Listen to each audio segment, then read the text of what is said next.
y si el petróleo de origen marino está a $35 el barril, ninguna empresa va a querer invertir, porque la rentabilidad del petróleo en la Amazonía tiene que ser a partir de $70 o $80 para poder refinar ese petróleo. Entonces, si el petróleo baja de precio porque ya hay una matriz energética a nivel mundial, simplemente el petróleo va a pasar al segundo plano. Primero, entonces su precio, y segundo, los impactos sobre el cambio climático. Estamos en el nivel ya final. Si no detenemos el crecimiento del calentamiento climático 1.5 hasta el 2030, simplemente ha llegado el caos, ha llegado al final. Y no hay ninguna posibilidad de contener el crecimiento del calentamiento, porque no hay un cambio de matriz energética a la rapidez y con la velocidad que se necesita. Entonces, ya en este momento tendría que estar pensándose en una agenda despetrolizada. ¿Están hablando de eso las clases políticas? ¿Están hablando de reconversión productiva? No están hablando. La agenda es petróleo, caso petrolero, y en los pueblos indígenas también. Cuando la Amazonía es un enorme potencial de biodiversidad, ¿no es cierto? El otro día leí un informe que señalaba que si manejamos y transformamos 10 especies forestales, podríamos generar un promedio de $300.000 millones anuales. La diferencia entre ser extractivo mercantil, primario exportador, rentista, y generar una economía basada en la biodiversidad. Entonces, esa pasa a ser la agenda pendiente en el Perú de ahora y los próximos años. Y ahora vamos a pasar a la parte literaria. Muy brevemente, porque son un poco gastadas, pero ¿te parece?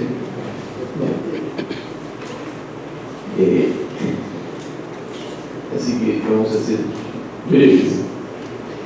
El arte y la cultura amazónica, ¿no? Churito es un libro que propone una visión diferente sobre la Amazonía.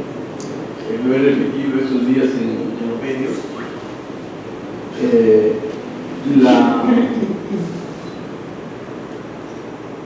Churito plantea un nuevo canon, un nuevo canon literario. ¿Por qué? Porque ustedes han leído, han escuchado, seguramente han leído los ensayos de Aníbal Quijano, el gran pensador, el gran científico social que murió hace un año, que habla de la colonialidad del poder del saber y la subjetividad. Para resumir el pensamiento de Quijano, él dice que los peruanos vamos a celebrar el bicentenario de la independencia en 2021. Sin embargo, nuestro pensamiento, nuestra manera de pensar, nuestra subjetividad, nuestra interpretación de la realidad es eurocéntrica. Es eurocéntrica. Y la literatura peruana es eurocéntrica. O sea, utiliza el pensamiento eurocéntrico. Entonces, ¿qué cosa estoy planteando yo en Churito? ¿Por qué? Porque para el pensamiento eurocéntrico, ¿no?, occidental, tal como aparece en los relatos de Pebor, de Grimm, de Andersen, para ese pensamiento, la naturaleza, el bosque, es el infierno poblado por monstruos, brujas, lobos, etc. Y para el pensamiento indígena, para las cosmologías, cosmovisiones indígenas, ¿qué cosa es el bosque? Es la madre naturaleza. Ahí están los bienes de la naturaleza, ¿no es cierto? Ahí están los mitos, las leyendas, está la riqueza. Los indígenas dicen, ese es nuestro mercado, ahí está nuestra alimentación, nuestros medicamentos, etc. Entonces, el libro lo que está planteando es esta visión, desde una visión no antropocéntrica, sino cosmocéntrica, donde hay una relación de vida entre todos los seres. Por eso, en el Churito, Yatsi, los personajes hablan con los animales, hablan con los árboles, hablan con el río, ¿no es cierto? Con los ríos, con los lagos. Es decir, hay procesos de integración a la naturaleza. Y eso, aparentemente, es una cosa mítica. No, la ciencia, Lowenthien y Niels Bohr están estudiando de que hay una relación entre la realidad material y la otra realidad espiritual, ¿no? Entonces, en el pensamiento indígena, por ejemplo, el mundo es un mundo único, es un mundo, pero está poblado de otros espacios, y en esos espacios hay seres, personajes que antes, en épocas primordiales, eran seres humanos. Por eso, dice el pensamiento indígena, uno puede ver al Chuyachaki, ¿no?, a la sirena, alguien que tiene una racionalidad eminentemente cartesiana no lo puede ver. En consecuencia, mi propuesta es empezar a modificar ese código egocéntrico por un código, un pensamiento cercano a la matriz y la cultura indígena. Es justamente lo que hacíamos en la época de Pizarro. Toda la literatura anterior a los años 60 era una literatura que tenía un imaginario eurocéntrico. O sea, los indios no tenían cultura, no tenían saberes, no tenían pensamientos, sino supersticiones. Y los literatos del siglo XIX, principio del XX, la mayoría, tenían ese imaginario. Ese imaginario empieza a cambiar con Arturo Hernández o Izquierdo Ríos, pero el cambio radical se produce en los años 60 con Buguizano. Nosotros planteamos una revisión total de ese pensamiento. Pensamos que lo indígena, la cultura indígena, era una matriz de nuestro pensamiento y lo asumimos. Entonces, Churito es una propuesta de un cambio del canon literario eurocéntrico por un canon que más se acerca a nuestro pensamiento, a nuestros saberes. Los personajes, como digo, hablan con la naturaleza, piensan, sienten con la naturaleza. Y el propósito, naturalmente, como el propósito de cualquier escritor, es aproximar a los niños a la naturaleza, aproximar, enseñarles a amar la naturaleza. Hoy en día, termino con esto, el tema de la naturaleza es fundamental. Recuerden ustedes que en el siglo XIX y el siglo XX, para Marx y para todos los pensadores socialistas y también de derecha, la centralidad del pensamiento era la creación de un Estado justo, equitativo, inclusivo. Y los protagonistas de esa centralidad eran los obreros. Esa centralidad no ha desaparecido, pero la centralidad fundamental en el siglo XXI ahora es la defensa de la madre naturaleza. Esta naturaleza que está agonizando debido a la relación incestuosa entre el hombre supuestamente moderno y su madre, que es la naturaleza. Entonces, la centralidad en el siglo XX es la defensa de la madre naturaleza. Y los protagonistas ya no son los obreros, sino los indígenas. Son los protagonistas de esa nueva centralidad. El libro plantea ese pensamiento. Es un intento y esperamos que continuar. Y pienso que la literatura amazónica de los próximos años va a tener como tema fundamental, además de otros temas, la centralidad de la naturaleza. Entonces, los escritores estudiarán los mitos, las leyendas, estudiarán biología para entender mejor el voz, en fin. Pienso que esa va a ser la centralidad temática de los escritores en el siglo XXI. Bien, muchísimas gracias por su atención. Si alguien quiere hacer alguna pregunta, podemos ceder el micrófono, si no, vamos a seguir con el programa.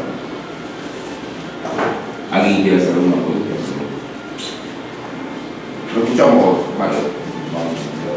Buenas noches, saludos a los presentes, un saludo especial para el doctor Rojas. Haciendo una analogía, digamos, deportiva, respecto a la sostenibilidad del planeta, que usted mencionó, y creo que lo central de su discurso. Yo diría que estamos en un partido ya en un momento de tiempo suplementario, ¿no? En donde más o menos los 70 años que han pasado, bueno, ha estado al servicio de la policía, de una orientación netamente metálica para nuestro planeta, y ahora pensamos que de aquí nos queda más o menos 30 años para poder bajar la temperatura en 1,5 grados. Y esto es un reto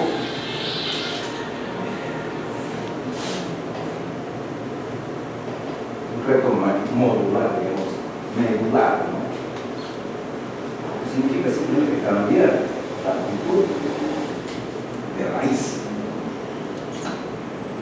Lo estamos haciendo mal. Tenemos que hacerlo bien en un corto tiempo. ¿Usted cree que es posible?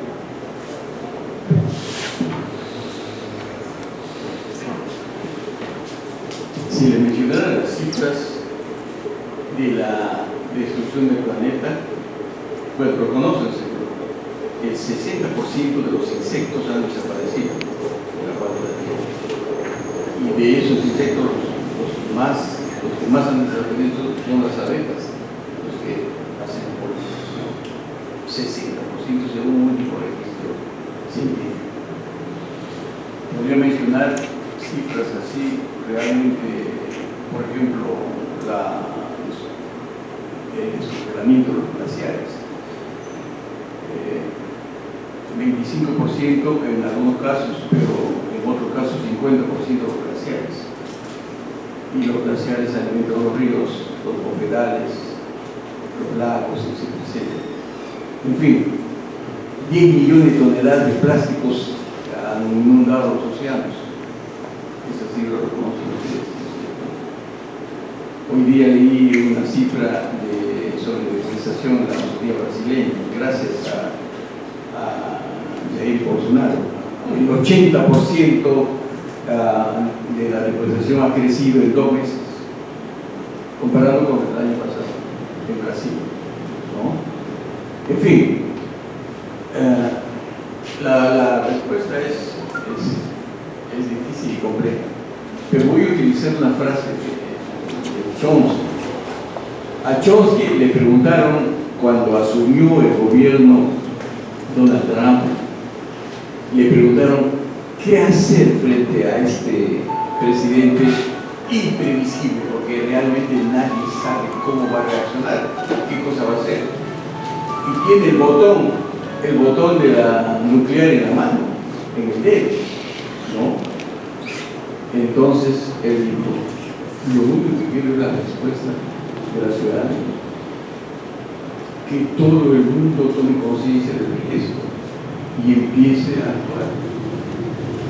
Y la pregunta es esta: nosotros tenemos que empezar a tener conciencia, a reaccionar de que estamos en ese fin, como dice Angela Merkel, en la medianoche del planeta. Porque no vamos a esperar una solución del Congreso, no vamos a esperar una solución del Ejecutivo. El Estado peruano está capturado por el gran capital. Entonces, la decisión está en los ciudadanos, en la conciencia. Evidentemente, así como se han movido ayer para celebrar el triunfo sobre Chile, ya quisiéramos que cuando alguien anuncia que estamos al borde de la destrucción del planeta, la gente salga por miles a las calles, ¿no? Puede ser que ocurra. Monterrey decía que el hombre es como la única especie viva que corta el árbol de vida. Ustedes saben, un cazador que encuentra una moneda o ganas, si tiene armas, mata a las 200. Pero un tigre mata a uno más para comer. ¿No es cierto? Por eso no hay bancanas. En la ciudad sí hay muchas bancanas. Venados no hay, también en la ciudad. Bien, ¿alguna otra pregunta? ¿Qué pinta la educación en todo esto? En todos los niveles. Bueno, los 3 países que han salido de la pobreza en el siglo XXI son países que han invertido en la educación, ¿no es cierto? Yo le pregunté a la Mauta, Javier Porcal Vidal, un día,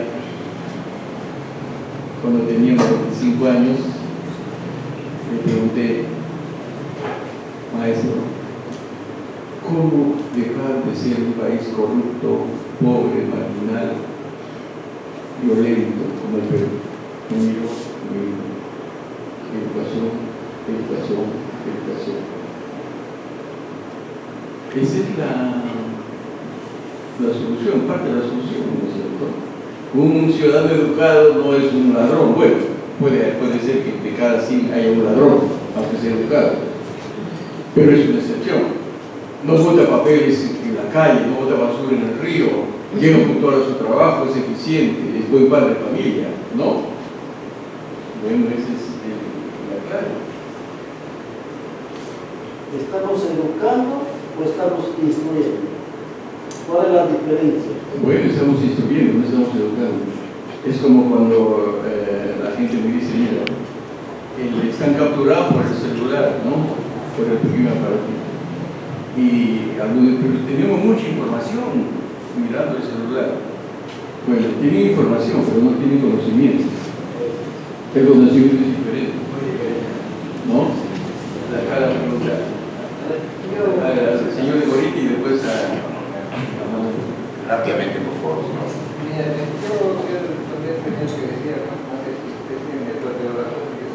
A nivel internacional, a nivel mundial, no sé si ustedes saben, estamos más o menos o más o igual a unos 8.000 millones de seres humanos. ¿Cuánto para retroceder pues, la contaminación?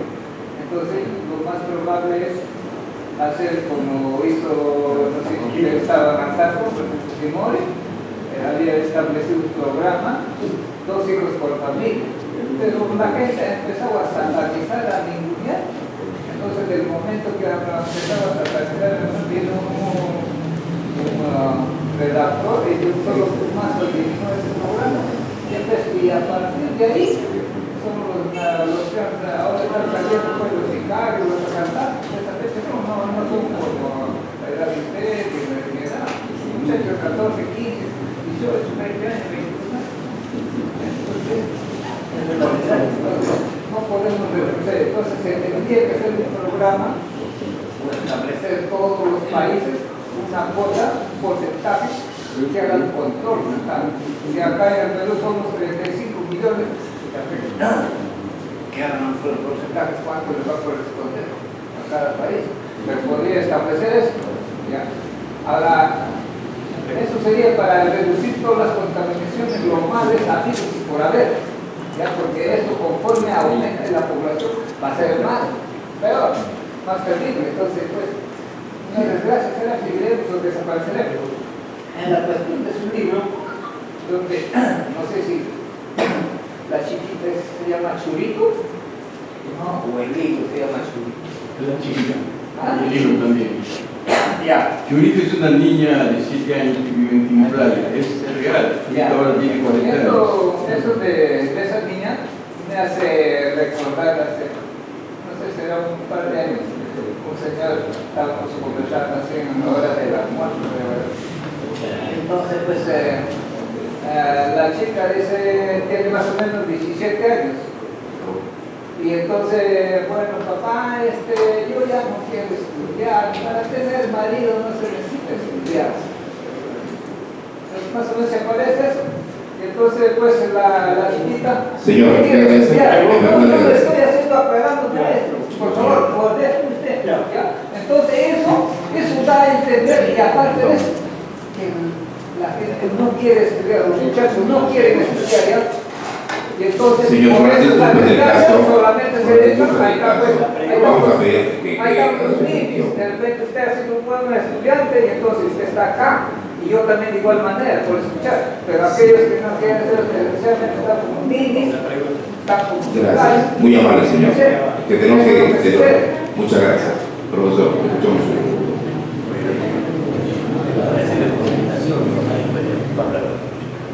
Sí, pero el problema mundial, además de la contaminación, la pobreza y otros problemas más, no es la superpoblación, es la concentración de la riqueza. Le hago recordar, 8 ricos en el mundo ganan más que 3.800 millones de personas en el mundo. O sea, el problema no es entonces la población, sino la concentración de la riqueza en pocas manos. Por lo tanto, la propuesta suya de control de la natalidad, bueno, lo escuchamos, es una propuesta muy polémica y evidentemente si ahorita hago una consulta de cuántos están de acuerdo con el control de la natalidad, ninguno va a levantar la mano. Pero mi estimado, lo que usted dice está muy mal, porque ¿sabes por qué? Esos millonarios, ellos no se les gusta la comida que fabrican, o los autos que fabrican, son los compradores. ¿Cuáles son los compradores? Nosotros somos la población, sea pobre o no pobre, hay un televisor tremendo, ¿usted ha visto uno? Ya pues, entonces ¿acaso el rico se lo está pagando? No, es el pobre, entonces esa población vive a eso. El rico no se está luchando de todo lo que fabrica. Ay, no, yo me fabrico esto para mí. Yo me fabrico esto y otro para mí. Y no le doy a eso. No sé nada. Que no vean nada. No, hoy nosotros somos culpables. No es millonario. Ese millonario, a lo contrario, nos está haciendo el favor de meternos un auto para desplazar un avión, para desplazar un avión, o viceversa, o para irnos a Europa. Empecé a ver un lindo televisor o un lindo celular de última generación. ¿Ya? Eso es lo que usted es mal. No eche la culpa a usted. Le escuchamos, muchas gracias, señor. Le escuchamos, profesor Pineda. Agradecerle por la invitación. Nos ha un poco con la generosidad de Armando Almeida, que he podido leer su libro, la Biblia de Disciplina. Es una buena cosa que yo quiero conocer la técnica como escribir, pero es la obra, esa interesante obra, el tema de la prostitución, de la destrucción de la Amazonía, de la invasión de la petrolera, del amor, de la intervención de los grupos intelectuales en ese entonces. Pero creo que últimamente sabe que me pasa buscando inspiración a los temas tributarios. Yo le quería preguntar, va a ser así siempre, estamos orientando hacia allá, ¿y en qué momento usted escribe? ¿Qué nos inspira para escribir? Algo como Gary Miller de los trópicos. 6 meses vivo en Perú y 6 meses en el exterior. Y me aíslo, ¿no? 6 meses. Sobre todo para escribir novelas. Las novelas requieren un tipo sistemático, construir atmósferas, personajes. En cambio, hacer periodismo, uno lo puede hacer en el avión, en el trajín cotidiano. Pero novela, por ejemplo, yo había, la fiesta de Samírez salió en el año 2012 y ofrecí que al año siguiente iba a salir porque el segundo tomo, porque estaba hablando de una saga de 3 tomos. Entonces no pude escribir, así que el año pasado me fui en marzo a Estados Unidos y escribí en 5 meses el segundo tomo. Yo lo tengo y aquí en este año sale el segundo tomo de la universidad, ¿no? O sea, ya no voy a meter 3 tomos, sino 2 nada más en el segundo terminado. Entonces, debido a esa razón, es que, digamos, como contaba, hace 15 días estuve en la Selva Central, después me fui a invitado por la universidad, luego a fui a por la UNSA, después fui a una feria en Maguas, luego a Lagunas para dar una conferencia en Goretti para 700 alumnos, y luego venir acá invitado por Jaime, y esas invitaciones son absolutamente atendibles, porque para mí el rol de un escritor, además de escribir y publicar, es conversar con los lectores, es el mayor estímulo, ¿no? Entonces lo que hago es, hago un alto una vez cada año, y voy y escribo 4 o 5 meses como un obrero, ¿no? Porque yo antes escribía en las madrugadas, pero eso nos afecta. Entonces ahora escribo como un trabajo cualquiera, ¿no? Me levanto a las 8, escribo hasta las 2 de la tarde y duermo temprano. O sea, un trabajo sistemático, a diferencia de otros escritores. Además, yo no tomo café, no fumo, no tomo, ¿no? Porque pienso que el escritor, cuando escribe, debe estar en las mejores condiciones físicas y mentales, ¿no? Entonces, a diferencia de los escritores que sí consumen café y fuman, yo para escribir tengo que estar absolutamente lúcido y sano, y soy un obrero de escribir. Finalmente, con relación a la pregunta, me preguntan cómo he hecho para escribir 31 libros en esos años. Disciplina, ¿no? Un escritor tiene que ser muy disciplinado, muy disciplinado, ¿no? Bueno, un ejemplo de eso es Vargas Llosa, es sumamente disciplinado.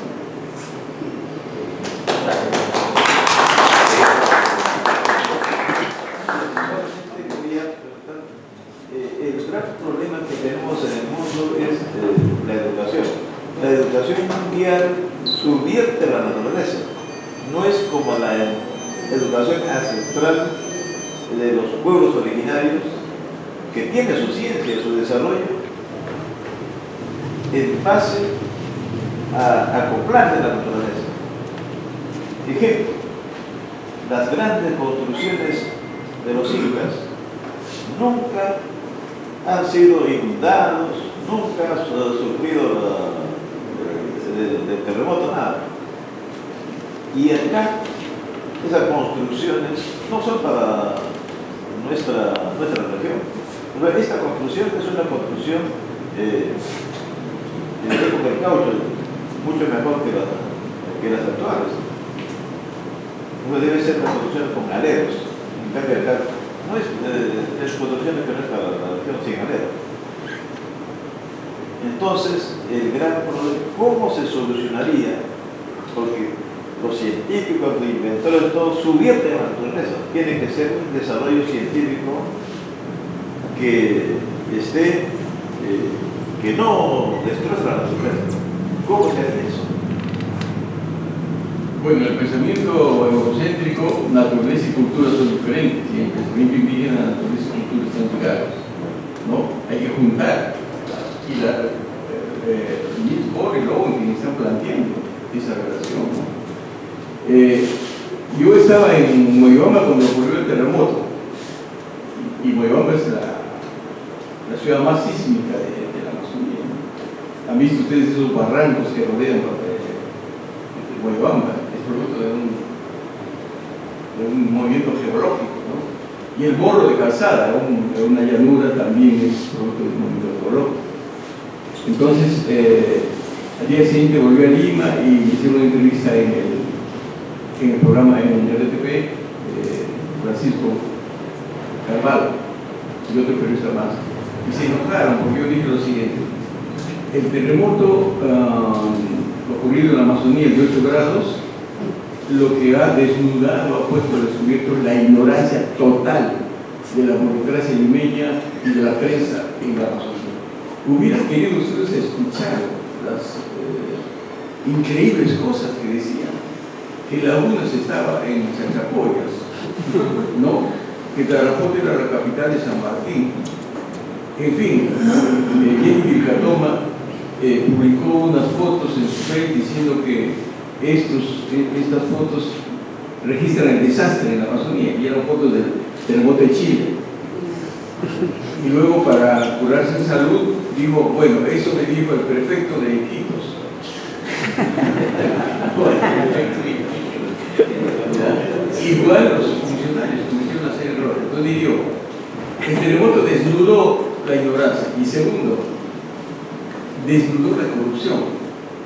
porque casi todas las obras nuevas colapsaron y las viejas quedaron. El centro emblemático José María Arguedas, antisísmico en Yurimao, fue el más afectado por el terremoto. Finalmente estuve un día conversando con Nicanor Delgado, que está reconstruyendo el río Guatanay en Cusco, es un gran amigo mío, y le pregunté, Nico, ¿qué pasaría en Cusco a un terremoto de 8 grados? Me dijo, cae todo lo moderno y solamente queda lo que cae. Sin ánimo de hacer polémica en lo que se refiere al tema político, hay 4 libros que son muy básicos para entender lo que es la política en aquellos tiempos, que es de Jorge González, Historia de la República, donde habla de todos los partidos políticos. También uno de los libros políticos de Poder Invisible y Miserable de Alfonso Reina Suez. Y también otro libro político que también te habla sobre esta revolución, que nunca fue revolución, sino fue una toma, un asalto de militares que se adueñaron del poder durante 12 años y capturaron los medios de comunicación. Y la reforma agraria no fue una reforma agraria, verdaderamente, porque se pagó a los milimetros, a los Julio Piedra, todos esos catazapas que eran dueños de todos esos haciendas azucareras y haciendas donde se hacía los grandes envíos. Cuando se habla de la toma, de la captura de Arica y de la Pacá, también es un mito, porque Francisco Moral Bermúdez, el 29 de agosto del año 1975, tenía ese mandato por Juan Velasco Alvarado, pero Juan Velasco Alvarado ya estaba pegado de la pierna y no era el Juan Velasco Alvarado de aquellos años mogosos. Entonces, era algo descabellado invadir Arica y Tarapacá y crear un caos. Tal como se hizo también cuando vino el conflicto con Colombia, y ya venían más de 30.000